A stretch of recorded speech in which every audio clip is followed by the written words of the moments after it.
Hello students, आज की इस वीडियो में आप सभी का स्वागत है। आज की इस वीडियो में अपन प्रश्नावली 4.1 के बाकी के क्वेश्चन सोल्व करेंगे। कल की क्लास में अपन ने प्रश्नावली 4 के का इंट्रोडक्शन कर लिया था। उससे रिलेटेड अपन ने एग्जाम्पल कर लिए थे कि द्विघात समीकरण क्या होती है और द्विघात समीकरण से रिलेटेड एग्जाम्पल को अपन ने सोल्व किया था। कल प्रश्नावली 4.1 का क्वेश्चन नंबर 1 भी अपन ने सोल्व कर लिया था, जिसमें 2 क्वेश्चन मैंने आपको दिए थे होमवर्क के लिए। बाकी के क्वेश्चन अपन ने यहाँ सोल्व किए थे। आज उसी के आगे अपन चलते हैं और आगे के क्वेश्चन अपन सोल्व करते हैं। तो चलिए देखते हैं आगे के क्वेश्चन। चलिए क्वेश्चन नंबर दूसरे में पहले क्वेश्चन को देखिए। क्वेश्चन नंबर दूसरा क्या कहता है, निम्न स्थितियों को द्विघात समीकरण के रूप में ज्ञात व्यक्त कीजिए, निरूपित कीजिए।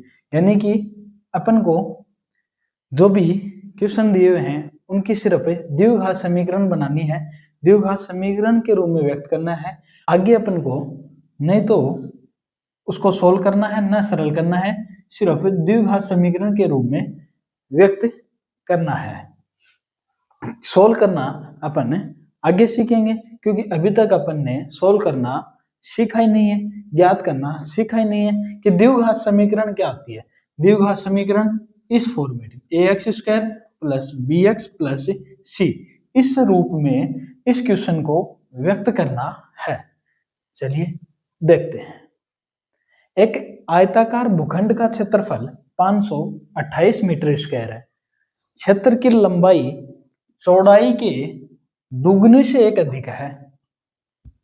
द्विघात समीकरण बनाइए। एक अपने पास आयताकार भूखंड है जिसका क्षेत्रफल 528 मीटर स्क्वायर है। क्षेत्र की लंबाई चौड़ाई के दुगने से एक अधिक है। अगर मान लीजिए मैं ये कह दूं कि इसकी चौड़ाई मेरे पास 10 मीटर है, 10 मीटर है, तो लंबाई क्या होगी? तो आप कहोगे सर लंबाई है वो चौड़ाई का दुगुना, तो चौड़ाई का दुगुना और दुगने से एक अधिक, इसमें एक ऐड कर दीजिए, तो इसका मतलब कितना होगा? 21। चौड़ाई आपके पास कितनी होगी? 21। ये अपन ने माना है कि अगर अपने पास लंबाई हो तो चौड़ाई कितनी होगी? 21 मीटर। तो सबसे पहली बात हमें क्या पता चला कि इसकी चौड़ाई मालूम हो जाए तो लंबाई अपने आप निकल जाए। तो मैं मान लूं कि चौड़ाई अपने पास x मीटर है। चौड़ाई क्या है? x metre. तो लंबाई क्या होगी? दोगुने से एक अधिक, तो चौड़ाई का दुगुना, चौड़ाई का दुगुना, चौड़ाई का दुगुना, तो चौड़ाई का दुगुना 2x और उससे एक अधिक +1। ये लंबाई, ये लंबाई चौड़ाई के दुगुने से एक अधिक है। समीकरण बनाना है। अब देखिए समीकरण कैसे बनाएंगे, पहले मैं लिख लेता हूं। माना आयताकार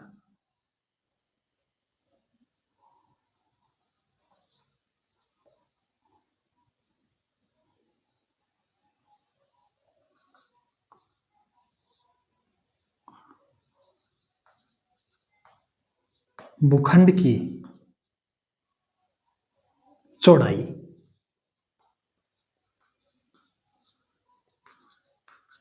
x मीटर, तब लंबाई मेरे पास क्या आ जाएगी? x का दोगुना 2x + 1 मीटर। अब दिया क्या है अपने को? दिया है,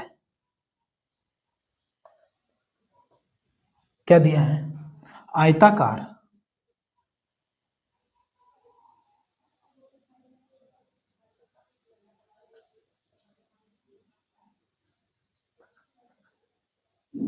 भूखंड का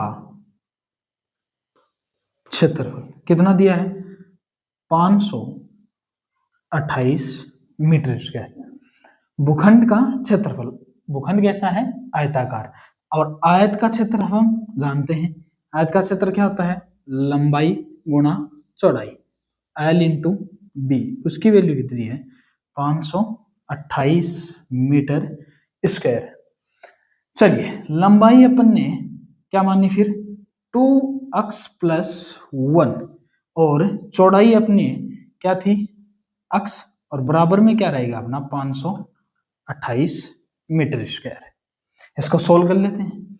2x को x से मल्टीप्लाई कर देते हैं, तो 2x स्क्वायर प्लस 1 को x से किया, x इज इक्वल्स टू 528। अब देखिए अपन को क्या करना है, द्विघात समीकरण के रूप में व्यक्त करना है, तो अभी मैं मीटर स्क्वायर को यही रहने देता हूं, आगे चलते हैं।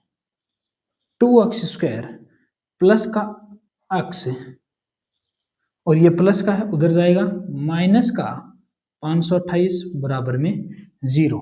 ये अपनी द्विघात समीकरण का फॉर्मेट आ गया, ax square plus bx plus c के रूप को अपन को इतना ही रखना है, आगे नहीं सोल्व करना है, सिर्फ द्विघात समीकरण के रूप में व्यक्त कीजिए, तो अपन को द्विघात समीकरण के रूप में ही व्यक्त करना है। दूसरा क्वेश्चन देखिए, दूसरा क्वेश्चन क्या कहता है, दो क्रमागत धनात्मक पूर्णांकों का गुणनफल 306 है, पूर्णांकों को ज्ञात करना है, और द्विघात समीकरण के रूप में अपन को तो व्यक्त करनी है। चलिए एक नया नाम आया है, चलिए एक नाम आया यहाँ क्वेश्चन में, क्रमागत। चलिए पहले देखते हैं क्रमागत का मतलब, क्रम के अनुसार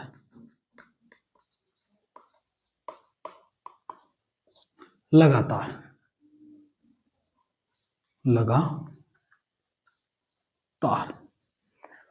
धनात्मक पूर्णांक, पूर्णांक क्या होते हैं,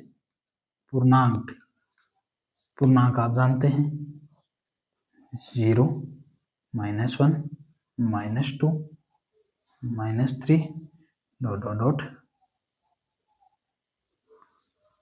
और +1, +2, +3, डॉट डॉट डॉट, ये अपने पूर्णांक। बात किसकी चली क्वेश्चन में, धनात्मक पूर्णांक की। तो धनात्मक पूर्णांक, ये वाली साइड वाले पूर्णांक, ये अपने क्या है, धनात्मक पूर्णांक, ये क्या अपना ऋणात्मक पूर्णांक, और 0 न पॉजिटिव न नेगेटिव। कौन सा पूर्णांक है, इनमें से कोई से भी नंबर हो सकते हैं, कोई सा भी पूर्णांक हो सकता है। अगला कह रहा है कि दो क्रमागत धनात्मक पूर्णांक है, तो धनात्मक में अपन ये लेंगे, ये धनात्मक पूर्णांक है। अच्छा कितने लेने हैं, 2 लेने हैं, ठीक है 2 लेंगे। अब इनमें से कोई सा भी हो सकता है। अब क्या करें, अगर मैं पहले को क्या मान लूं, मैं मान लेता हूं कि पहला धनात्मक पूर्णांक x है, तो दूसरा क्या आएगा, जस्ट इससे आगे वाला, क्योंकि क्रमागत क्रम के अनुसार लगातार, जस्ट इससे आगे वाला। तो मान लीजिए अगर x की वैल्यू 2 आई, तो जस्ट इससे अगले वाला क्या होगा, 3, मतलब कि 2 + 1, 2 + 1। तो यहाँ अगला धनात्मक पूर्णांक, अगर आप पहले को x मानते हो तो दूसरा x + 1 होगा। तो अपन ने दो क्रमागत धनात्मक पूर्णांक इस क्वेश्चन में क्या मानने हैं, x और x + 1 मानने हैं। चलिए माना पहला धनात्मक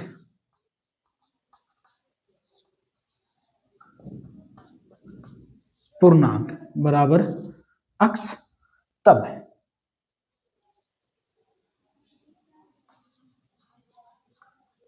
दूसरा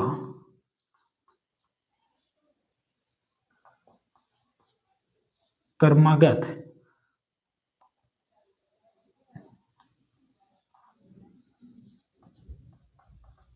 धनात्मक पूर्णांक x + 1, ठीक है। अगर मान लीजिए क्वेश्चन में ये आ जाए कि क्रमागत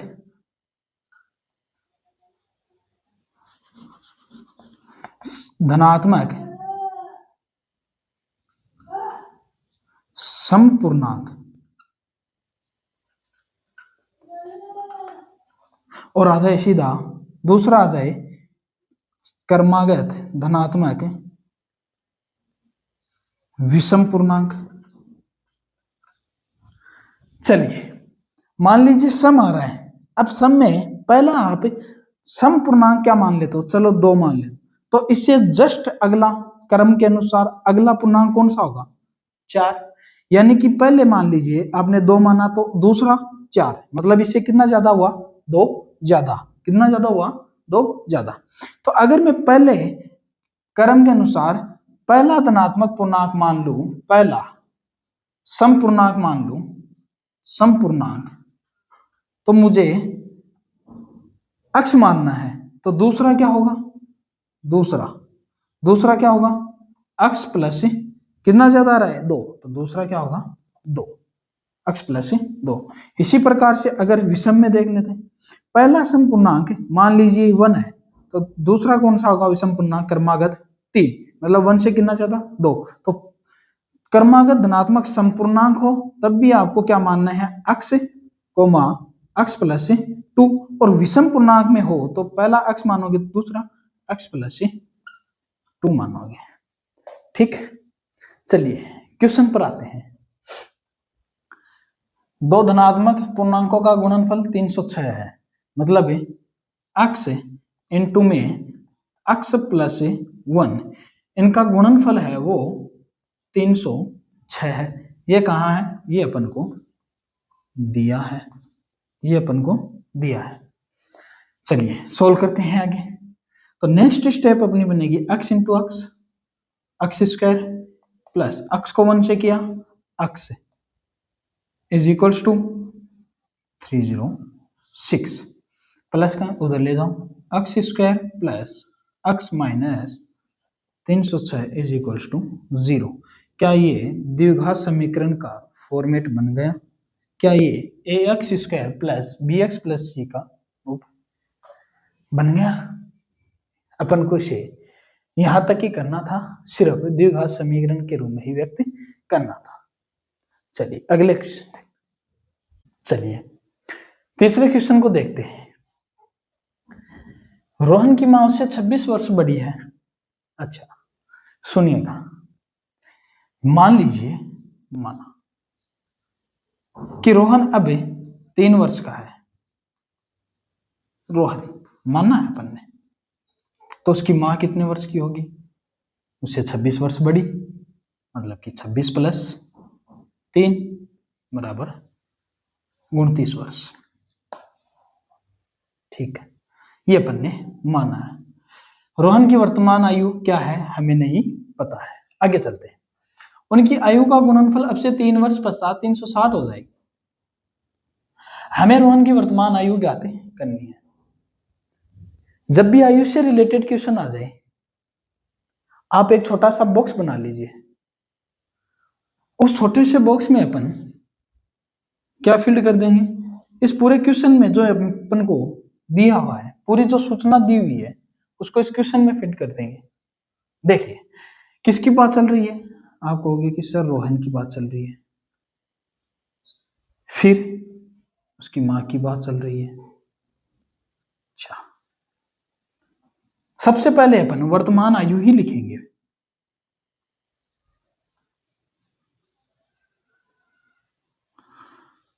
सर आप कहोगे वर्तमान आयु हमें पता ही नहीं, अक्ष मान लीजिए, तो रोहन की मां, आप कहोगे कि सर इससे 26 वर्ष बड़ी है, अक्ष प्लस 26 अक्ष वर्ष। ठीक, आगे चलते हैं। उनकी आयु का गुणनफल अब से 3 वर्ष पश्चात, एक कंडीशन और बनी, 3 वर्ष पश्चात।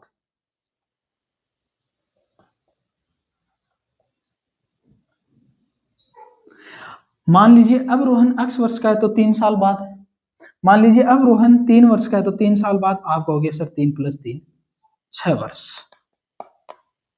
तो अब रोहन कितने का है, x, तो 3 साल बाद x + 3। उसकी माँ x + 26 तो है ही, 3 साल बाद आप कहोगे सर 3 और ऐड कर दो, तो ये हो गया x + 29 वर्ष, और ये भी वर्ष। उनकी आयु का गुणनफल अब से 3 वर्ष पश्चात, अपन को कौन सी कंडीशन लेनी है, अब से 3 वर्ष पश्चात कितना हो रहा है 360। जो अपन ने इस बॉक्स में काम किया है, अब एक बार अपन इसको लिख देते हैं। माना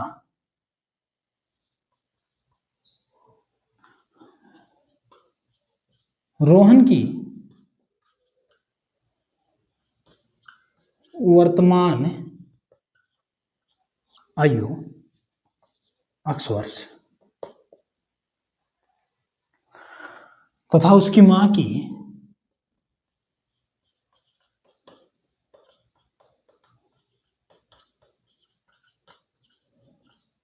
वर्तमान आयु x + 26 वर्ष। चलिए,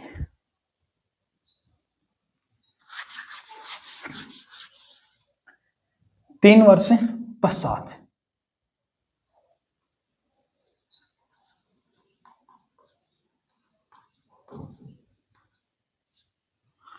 तो 3 वर्ष पश्चात रोहन की आयु कितनी हो जाएगी, x + 3,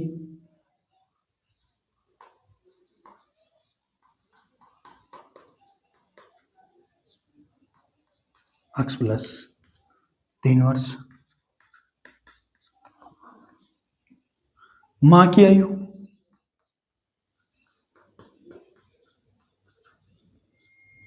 रोहन की मां की आयु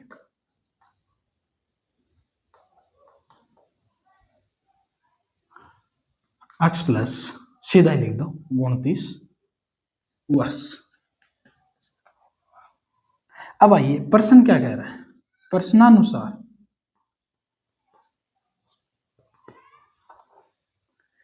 3 वर्ष पश्चात 360 हो जाएगा क्या, उनकी आयु का गुणनफल। तो गुणनफल x + 3 x + 29, ये दोनों आयु का गुणनफल कितना 360 हो जाए। इसे सोल्व कर लेंगे।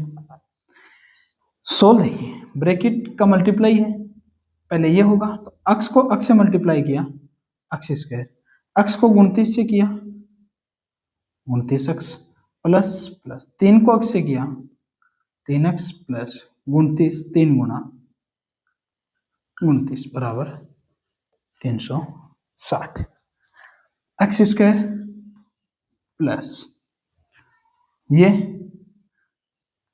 32, यहां मल्टीप्लाई करेंगे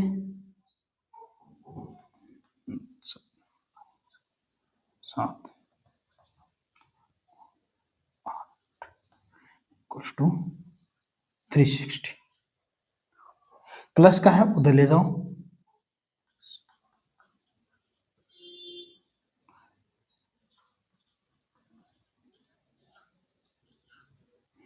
जीरो। सोल्व कर लेंगे,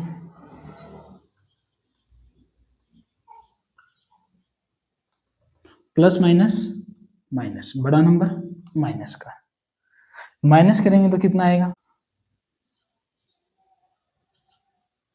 ये अपने द्विघात समीकरण।